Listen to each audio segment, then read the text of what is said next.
Bismillahirrahmanirrahim. Assalamualaikum warahmatullahi wabarakatuh. Allahumma sholli ala Muhammad wa ali Muhammad. Selamat berjumpa kembali dengan seri perkuliahan teologi kontemporer, dan pada kesempatan kali ini kita akan membahas pluralisme bagian kedua. Kita akan membahas eksklusivisme dan inklusivisme. Eksklusivisme sebagiannya sudah dibahas pada pertemuan sebelumnya. Kita akan membaca sekilas saja. Eksklusivisme, paham ini menyatakan bahwa hanya satu agama yang memiliki kebenaran mutlak dan agama tersebut menjadi satu-satunya jalan kebenaran. Maka karena itu menurut eksklusivisme hanya atas satu ajaran yang benar dan sah, yaitu Kristen, sedangkan yang lainnya sesat, masuk neraka. Tidak peduli apakah orang tersebut berperilaku baik atau tidak, maka kalau dia bukan Kristen dia akan masuk neraka. Nah, orang penganut paham eksklusif mengatakan bahwa keberagaman agama muncul karena ada orang yang baik. Orang baik itu siapa? Yang mengimani kebenaran, dan yang sesat adalah yang gagal memahami kebenaran. Menurut eksklusivisme, pengikut agama lain adalah yang sesat dan karenanya harus didakwahi supaya masuk ke dalam agamanya, yaitu ajaran Kristen. Hendrik Kramer, salah seorang tokohnya, mengatakan bahwa siapa yang belum mengenal dan belum diperbaharui dalam Yesus, maka dia tidak akan pernah mengenal Allah yang sesungguhnya, maka orang di luar Kristen tidak akan mendapatkan keselamatan. Ada satu tokoh lagi yang saya perkenalkan di sini, yaitu Karl Barth.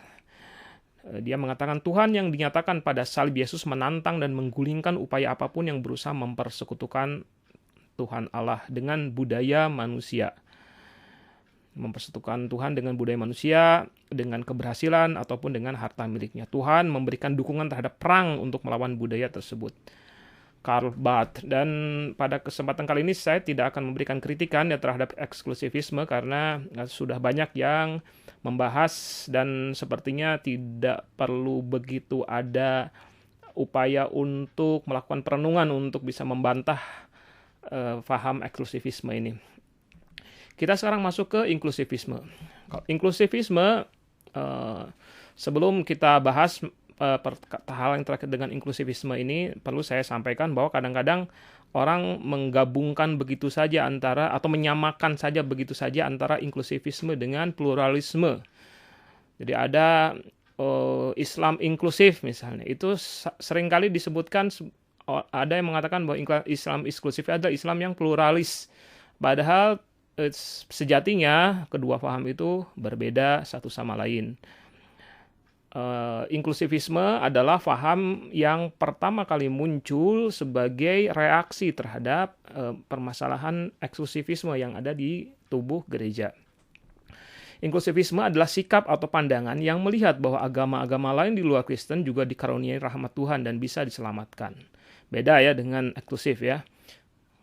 Inklusivisme mengatakan bahwa yang lain juga bisa benar, bisa selamat. Meskipun keselamatan paripurna menurut paham inklusivisme tetap hanya ada di dalam Yesus Kristus. Dalam pandangan inklusivisme, orang-orang dari agama lain melalui anugerah atau rahmat Kristus itu akan diikut sertakan dalam rencana keselamatan Tuhan.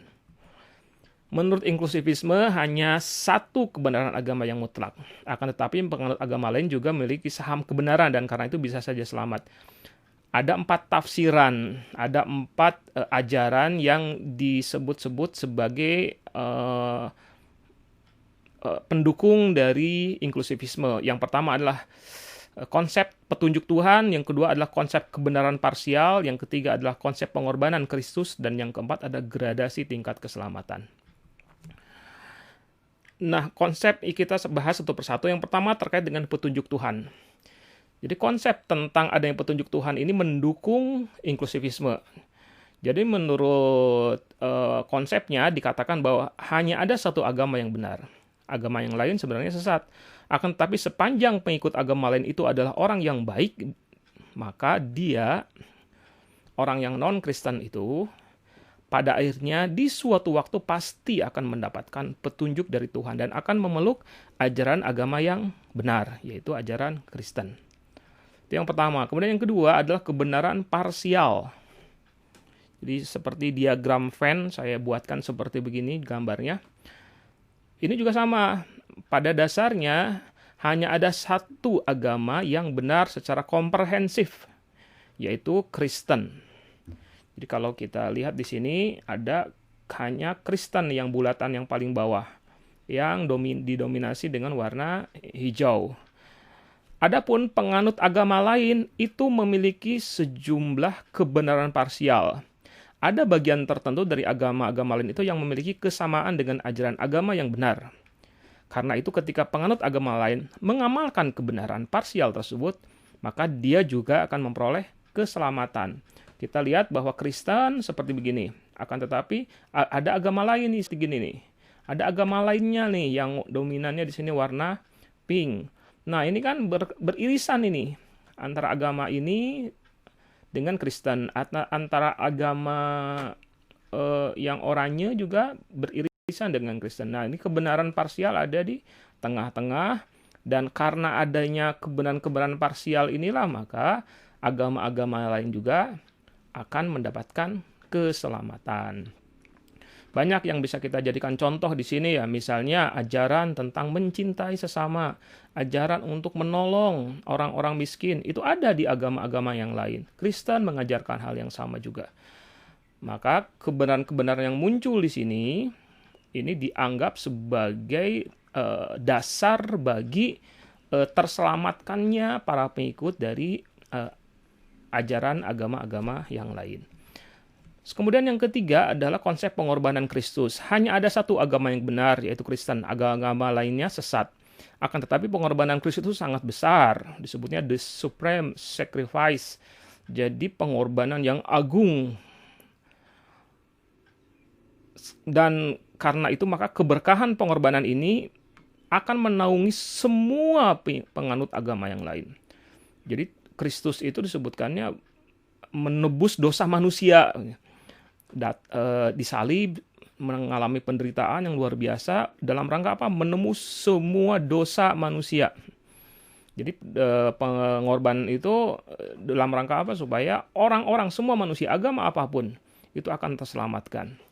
Nah, orang-orang baik yang menjadi penganut agama lain itu pada dasarnya terorientasi ke dalam gereja Kristen. Nah, mungkin teman-teman pernah mengenal apa yang disebut dengan Kristen Anonim atau Kristen Panama. Kristen Panama itu adalah orang-orang Kristen, orang-orang yang non-Kristen yang memiliki kebaikan, yang berperilaku secara baik, dan mereka diselamatkan, tetap akan menjadi orang-orang yang selamat, bahagia dunia dan akhirat, karena pada dasarnya mereka terorientasi ke dalam Kristen, dan merekalah yang diselamatkan oleh Kristus, meskipun mereka punya beberapa dosa-dosa tertentu. Kemudian yang keempat adalah gradasi dalam tingkat kebenaran. Hanya ada satu agama yang benar secara mutlak dan komprehensif. Adapun agama-agama lainnya memiliki tingkat ajaran kebenaran secara parsial. Karena itu penganut agama yang benar, dalam hal ini Kristen, akan mendapatkan keselamatan secara mutlak. Jadi ada gradasinya semacam ini nih. Ini kebenaran sampai ke puncak kebenaran. Puncaknya tertinggi semacam ini. Siapa yang akan bisa sampai ke sini? Mendapatkan keselamatan tertinggi. Nah, ini orang-orang Kristen, kata mereka. Sedangkan pengikut agama lain akan mendapatkan keselamatan tingkat rendah atau menengah sesuai dengan tingkat kebenaran ajaran yang ada pada agama yang dianutnya itu.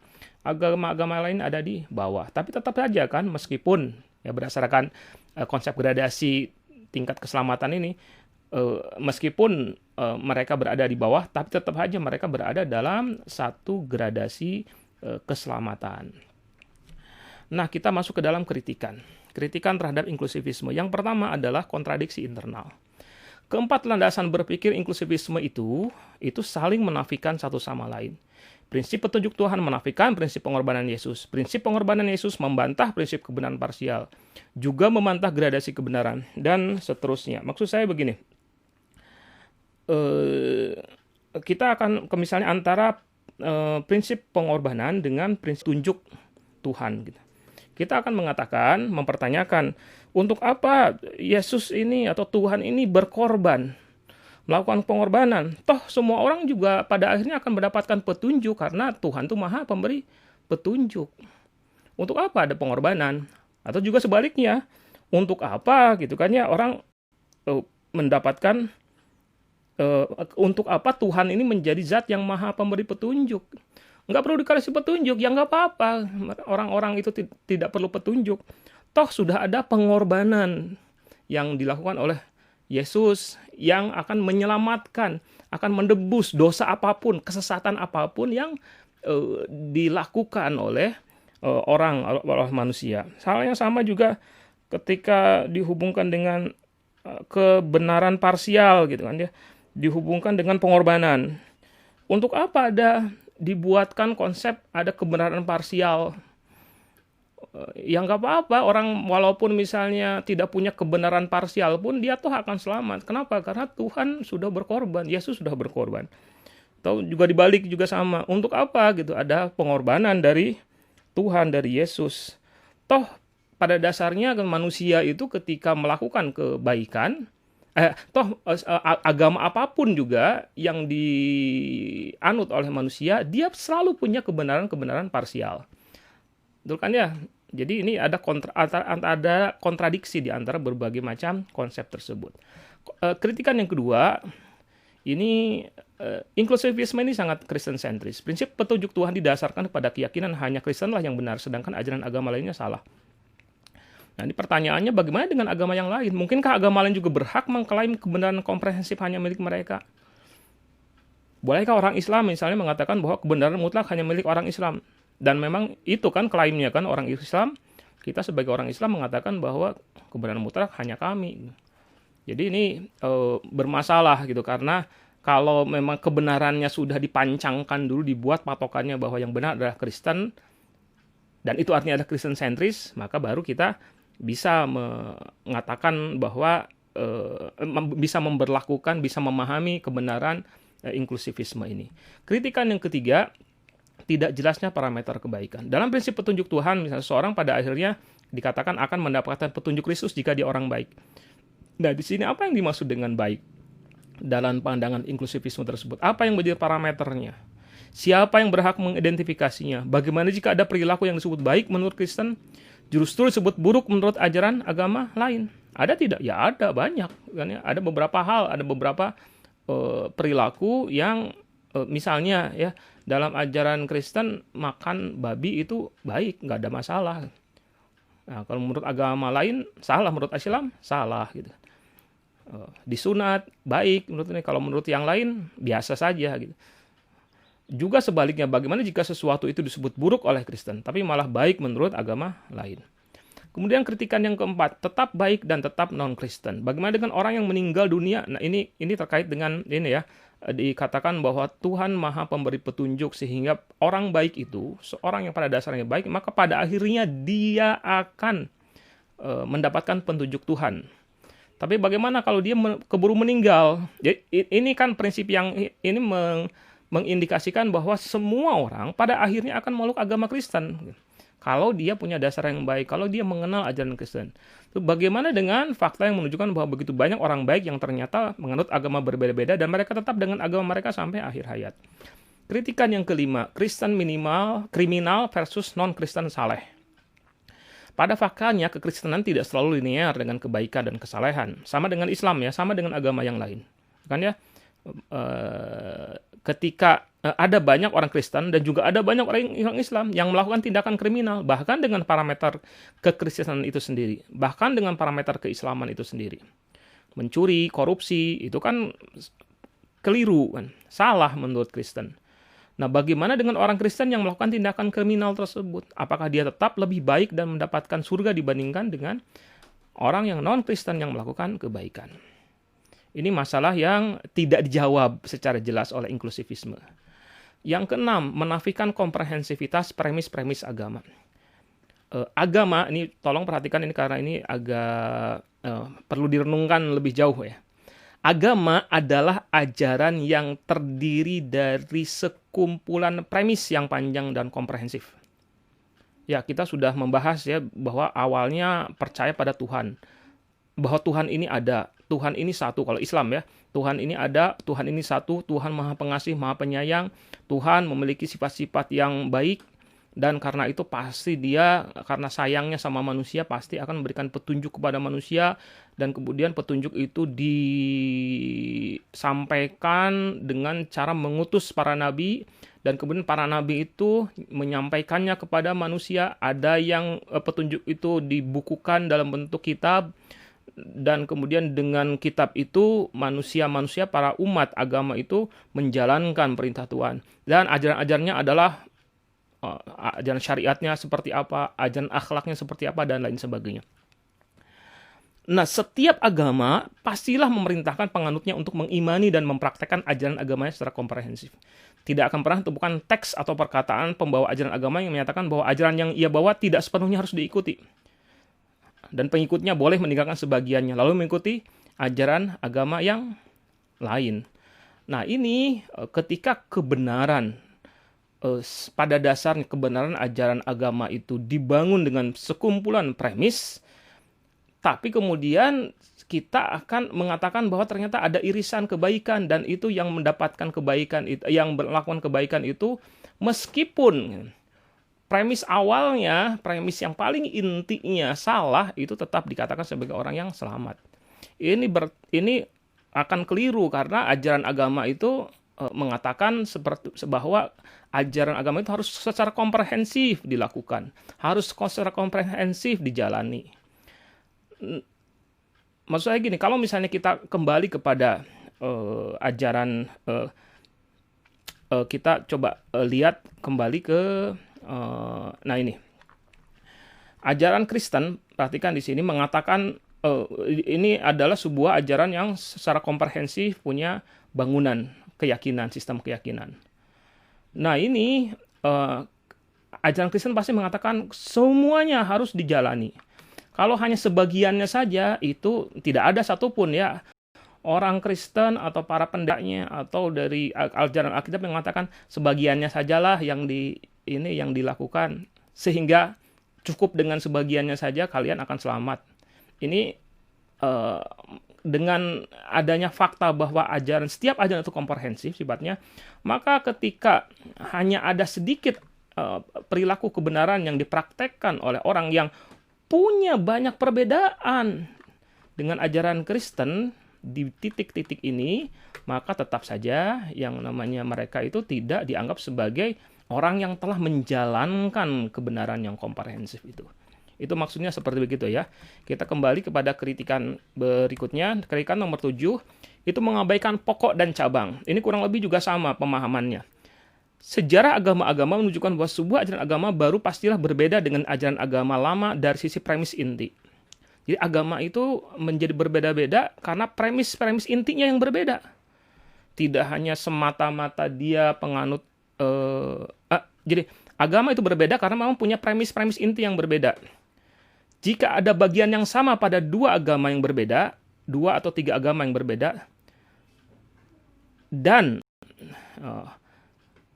karena itu jika bagian yang sama pada 2 agama yang berbeda itu terdapat pada premis intinya, kita menyebutnya pada premis yang pokok atau premis yang usul, maka kedua agama itu pada dasarnya tidak berbeda kan ya. Agamanya berbeda, nama agamanya berbeda, tapi punya irisan. Irisannya di hal yang apa? Yang inti. Oh, itu pada dasarnya itu bukan agama yang berbeda, ya. Kalau misalnya yang berbedanya di mana? Hal-hal yang merupakan furu gitu kan ya. Nah, itu bukan agama yang berbeda pada dasarnya. Ya kenapa harus dipermasalahkan? Ya memang itu sih 2 agama yang berbeda, tidak ada di sini. Inklusivisme tidak berlaku di sini. Jika bagian yang sama pada 2 agama berbeda itu terdapat pada premis cabangnya atau furu, itu adalah hal yang hanya bisa terjadi secara kebetulan dan jumlahnya sangat kecil.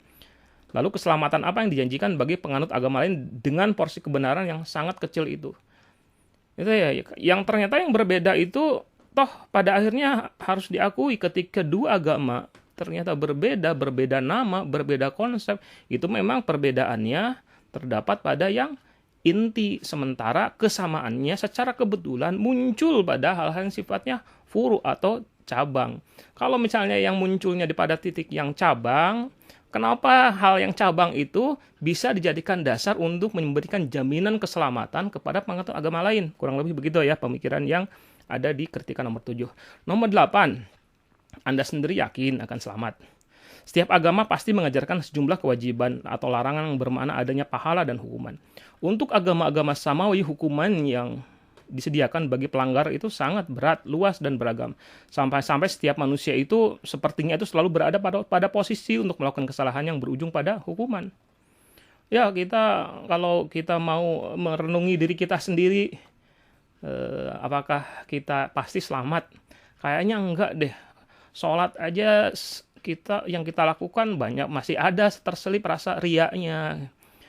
Padahal kalau itu disebutnya kan syirik khafi, disebutnya tuh syirik yang tersembunyi yang nggak kelihatan. Nah, kita aja belum tentu selamat kok. Kita yang menjalankan ke sholatnya masih fawailul lil musallin. Celakalah orang-orang yang sholat. Alladzina hum yuraun, yang ingin dilihat sholatnya.